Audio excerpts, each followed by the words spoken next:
Before we get started, does anyone want to get out?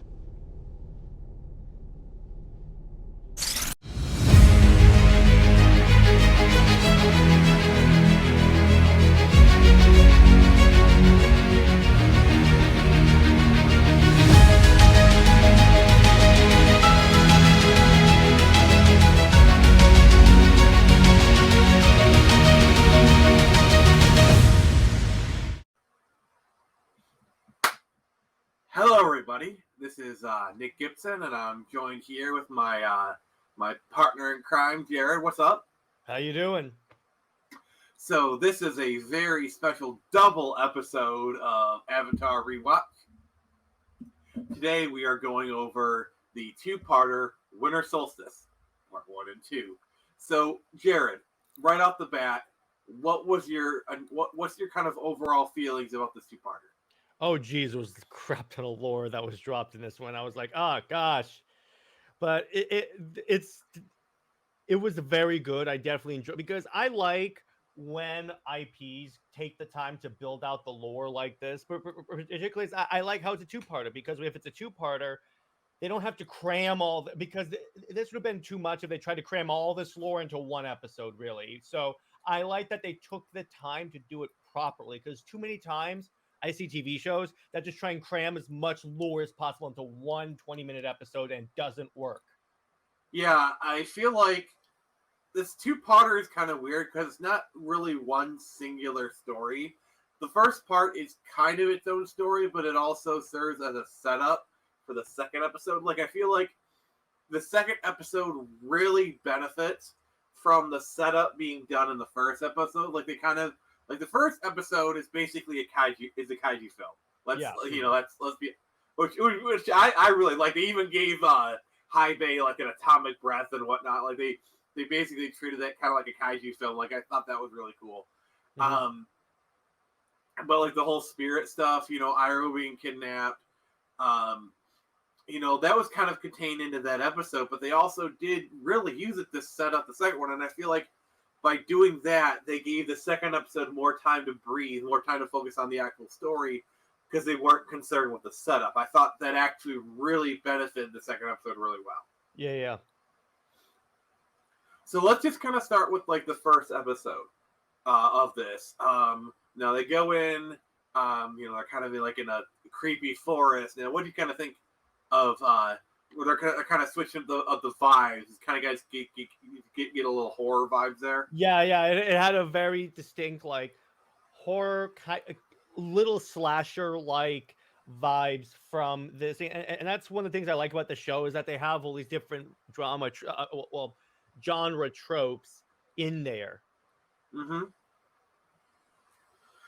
Yeah, and that's really cool. And then you're starting to see Aang kind of get more comfortable into his role of like being the Avatar. Like he's trying to like say, also, like this is really the episode where they really start to go into the spirits. Like they probably mentioned it here and there, but like this is the first time we get like a lore dump about spirits, and also we learn the Avatar is the bridge between the real world and the spirit world. Mm-hmm. What do you kind of think about that aspect?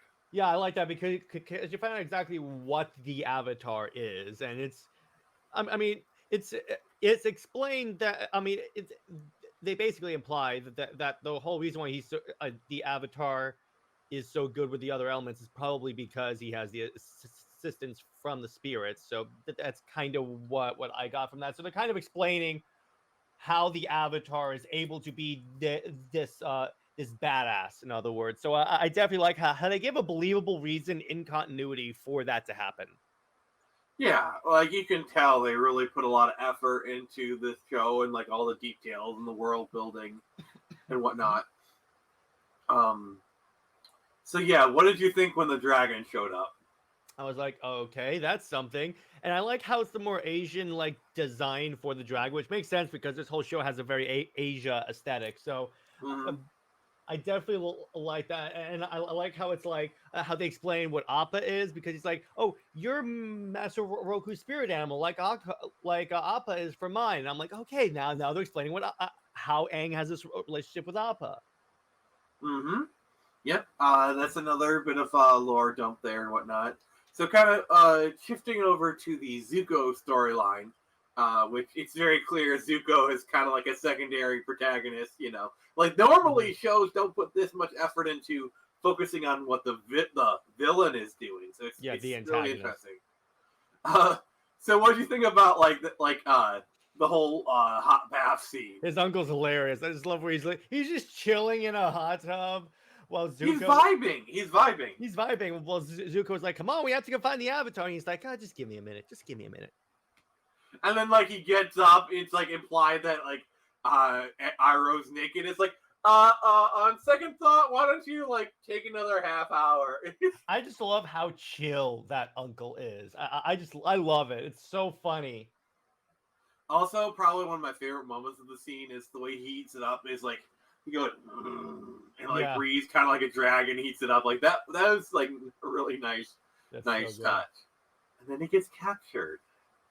Mm-hmm. I saw that. Yeah, I believe they did they talk about Iroh's defeat at the wall of Ba Sing Se before this? I don't remember before this. If nothing else, they go into more detail in this episode. They kind of give you a little bit more detail about his defeat at Ba Sing Se and whatnot. Like they might have mentioned it here and there.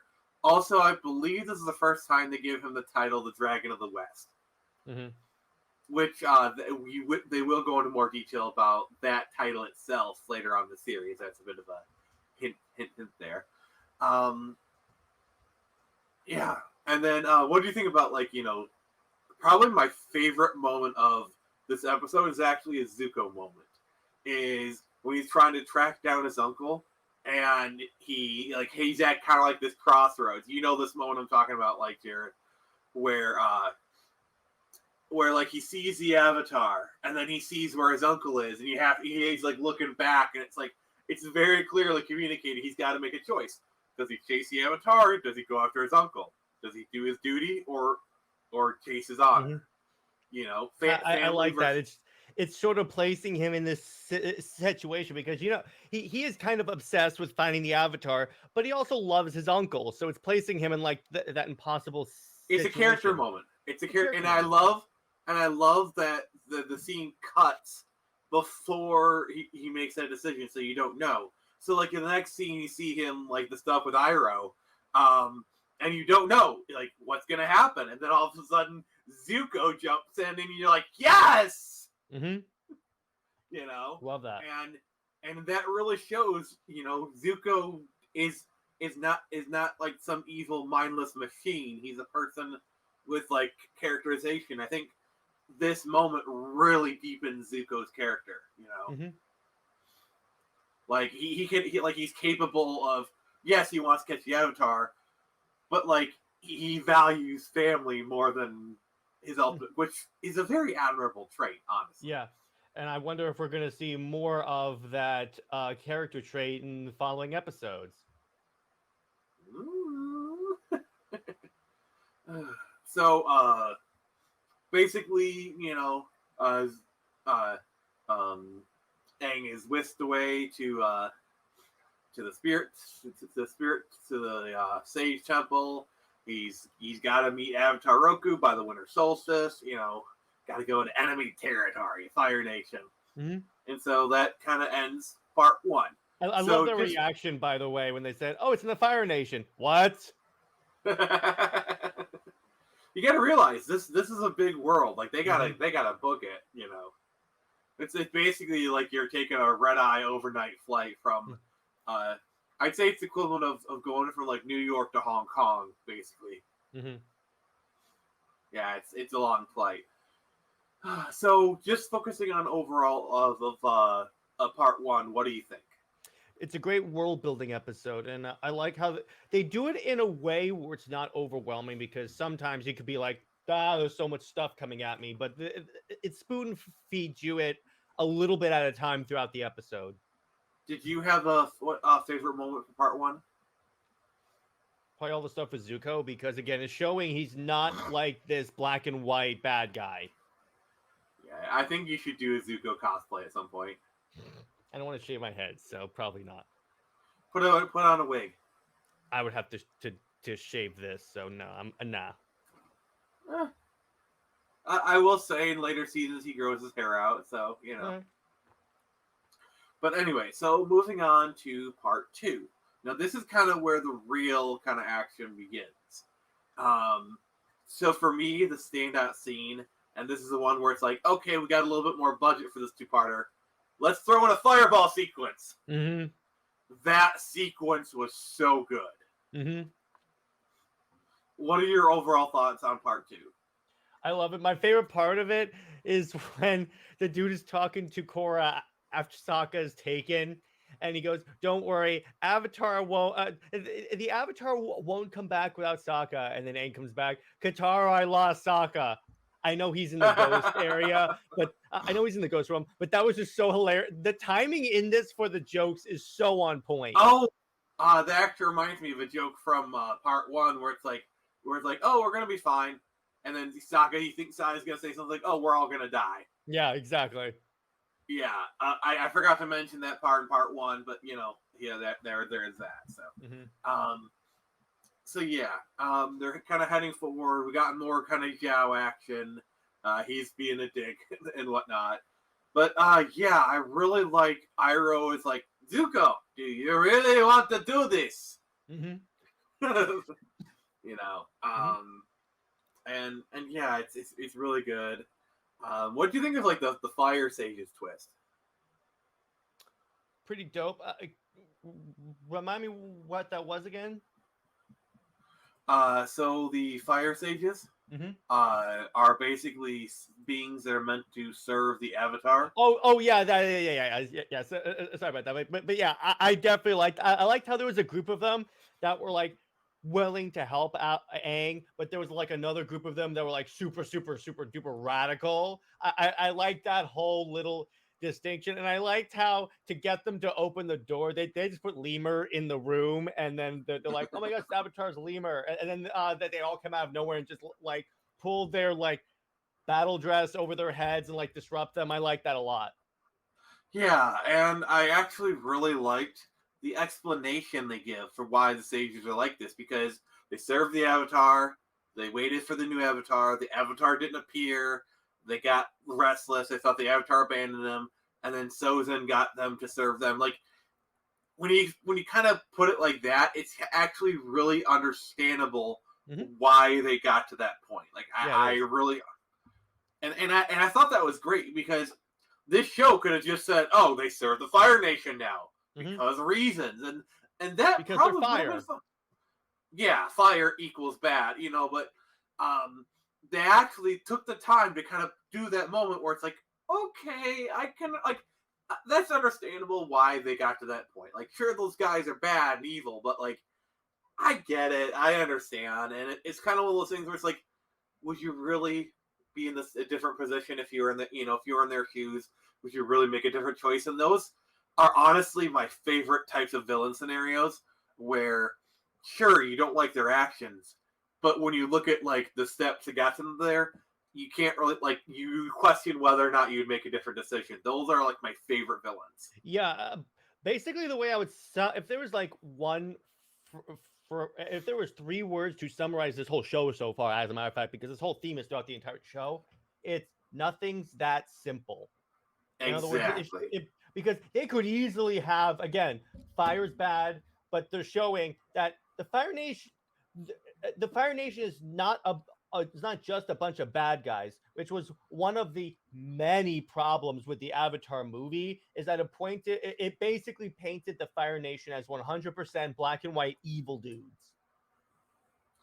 Yeah, and honestly, it just goes beyond like, oh, Zuko and Iroh, they might be kind of good dudes, but like, I really like how even like the regular foot soldiers, when they do kind of talk and act, they just act like soldiers, like they don't act evil, they're not mustache twirling, they're just doing what they're told to do. And I thought that was a really, like, what I'm saying, like in this episode, they just act and talk normal, and I thought that was really realistic. Yeah. And like even though the Earth Kingdom people were kind of being a bit of dicks, it's like, this is the person who besieged your town for 600 days. Like, honestly, they treated him pretty mercifully. Oh yeah, I thought they were just gonna kill him right there. I was like, they should have just killed him, really, when you think about it. Also, this is also kind of going back to part one, but can we talk about how stupid an idea is like, oh, we're gonna take away the hands of this firebender when when they make firebending, they just make a fist and they use their whole entire body. They can literally breathe fire. Yeah, you're not doing. You would have to completely dismember him and cut off his head in order to stop him from being able to fire breathe. I mean, not even then, because firebenders have shown to breathe fire or out of their nose. No, but I mean, cut. In other words, you have to kill him in order to get him to stop firebending. Yes, I am officially pardoning you from life. Yeah, I love that. But yeah, it's like not a good.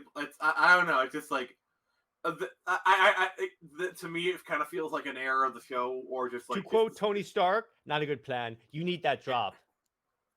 I really do. I do. I need to get that one. Well, if we're gonna go on a quick tangent, there's so many MCU ones the We Have a Hulk or I have. And there's one other person you pissed off. No, and you managed to piss off all of them. Oh, honestly, with you, since you uploaded the entirety of the Snyder practically cut the entire Snyder cut, yeah, exactly. I would just upload the entirety of the Avengers. It's because there's so many clippable moments from that movie. The entire movie is a clippable moment, bro. What? Imagine for a drop, I just click play the entire Snyder cut. It's a 4-hour drop. Well, that's a quick way to copyright Phil. Yeah, I know. That's padding for an episode. Oh, that's 4 hours worth of padding. One of these days, you need to do a private Discord event where you watch the Snyder cut and live react with people. That'd be fun. I think that'd be we should plan that. That'd be that's really that's a Patreon reward tier right there. A monthly movie night where people get into Discord and they watch a movie with you and you get to live react with them. That would if you ever set up a Patreon, that would definitely be a reward tier. Mm-hmm. Absolutely. Yeah. Anyway, we'll talk about that later. But anyway, back to Avatar. So yeah, I really liked the whole crystal thing with the eyes and whatnot. Also, I think this is kind of the first time we see Sokka's mad genius really on full display. What did you like about the fact that he just kind of came up with grenades? Yeah, I was like, okay, he's the type of guy that seems like I'll make this way. It's believable with his character based upon the episodes I've already seen that he would be the one to invent grenades because he is pretty much the MacGyver of the group, so it makes sense. Yeah, so it's actually, with him not being a bender, he's got to use his mind and this tactical kind of maneuverability. He's like Batman. He doesn't have powers, but he has. That's funny. Sokka is the Batman of Avatar. Okay, I gotta say, I never thought of it that way, but now that you pointed it out, I can't unthink it. He literally is. He uses technology as his superpower. He's a techno bender. I really wish I had dropped. Otherwise, I'd be doing F off bars right now. Oh God. You can't tell me that's not true, dude. I can't.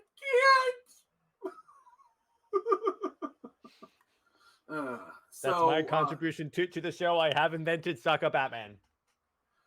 Oh Bat Sokka. Bat Sokka. Sokka Bat. Okay, I'll go with that one. It's your show. Still not as good as Wonder Bat, but we're good. Okay, where's the leave stream button? No, you better not. You better not. So, okay.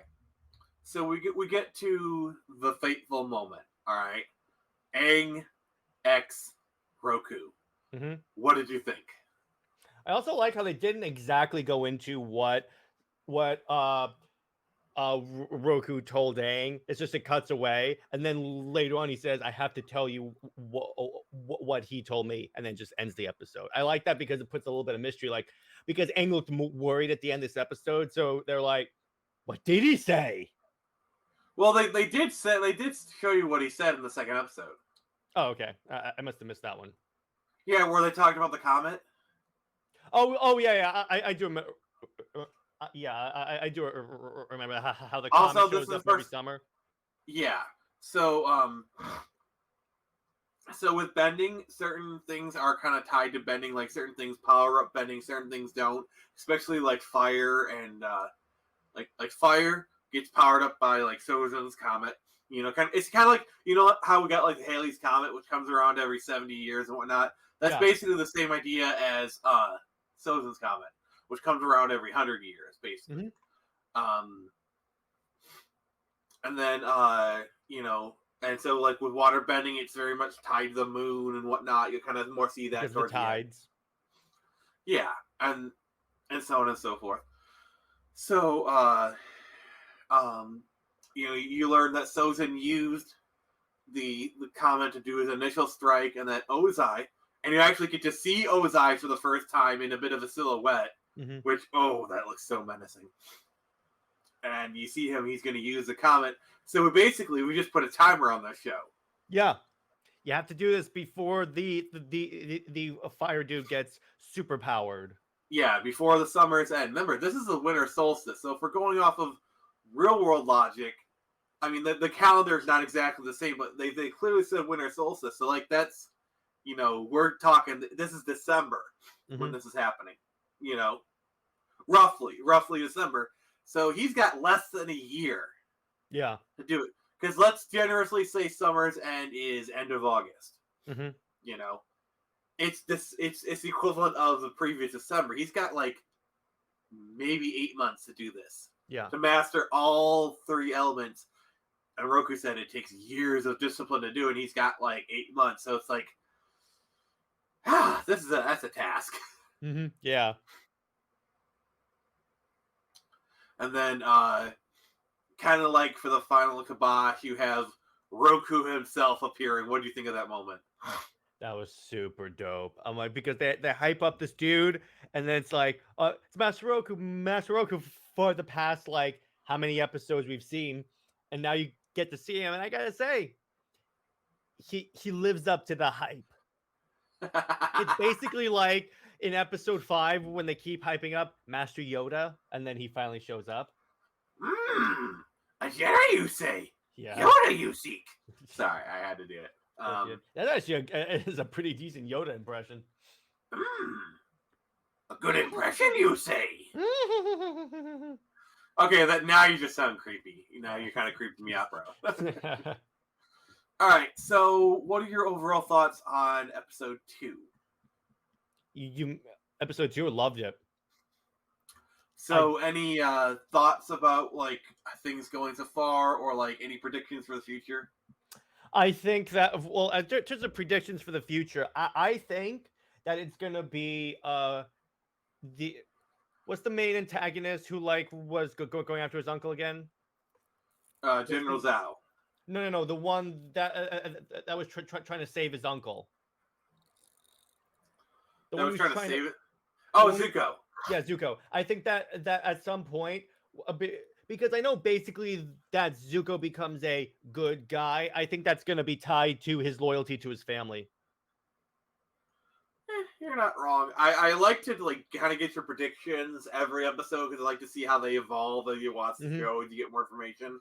And I like to use them as kind of like banner, like stop signs where it's like, okay, well, look at where you were here. You know, kind of look back on them. You know. Yeah, and I think.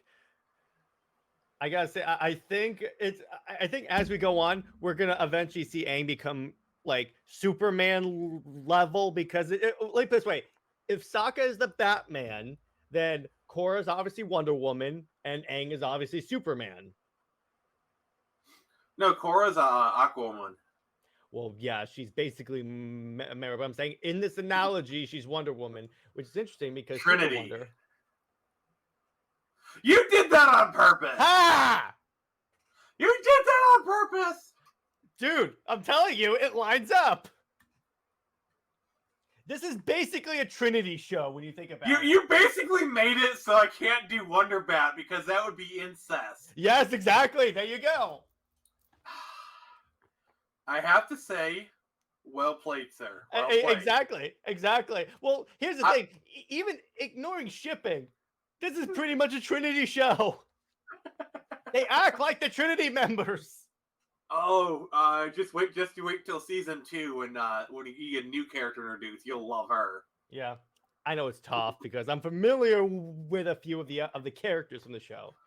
Yeah, and then second half of season 3, like Suki kind of becomes like a regular member of the gang in season 3 and whatnot. But yeah, and then it's it's really good. I got you, dude.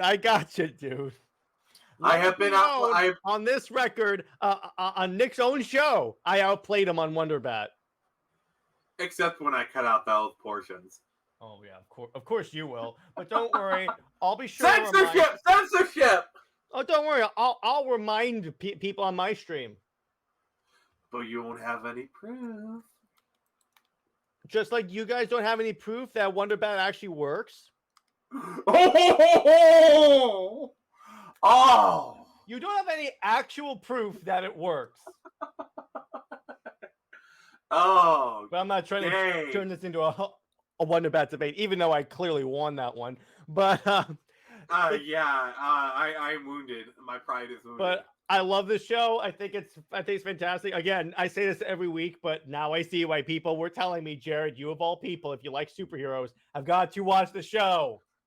All right, so starting next week, we're going to go back to the one episode week format. It's just because this was like a two-parter, I felt it was best to kind of do it in one go. Yeah, just do it. We're going to do that from now on. Even when we cover Justice League on my channel, we'll just do all the parts as one episode. Yeah, it just makes the most sense and whatnot. Yeah. So yeah, because that way we don't have to spend a week. Okay, so here's what happened in the previous episode. So I guess we're not announcing it. We're just saying, like, we're kind of talking about after season 1, we might do a Justice League thing on his channel. This isn't an announcement. This is just a thing we've been talking about. What's basically what Nick and I were talking about doing is that one of us picks a show the other one hasn't watched yet. And then it'll be on the channel of the person that's an expert on the show. In other words, like if we do Justice League, you'll be on my channel because Nick, for some reason, hasn't watched Justice League. And we're doing Avatar on Nick's channel. Yes, because I'm an Avatar fan. So yeah, of course. Yeah, it works. You're making me an Avatar fan, so whatever. I may have to add some Avatar stuff on my office. Speaking of which, the Office tour is coming out on Comics League in about an hour. Ooh, fancy. So, yep. So this has been Nick Gibson from the Phoenix Press. And remember, I can only show you the door. You're the one that's to walk through it.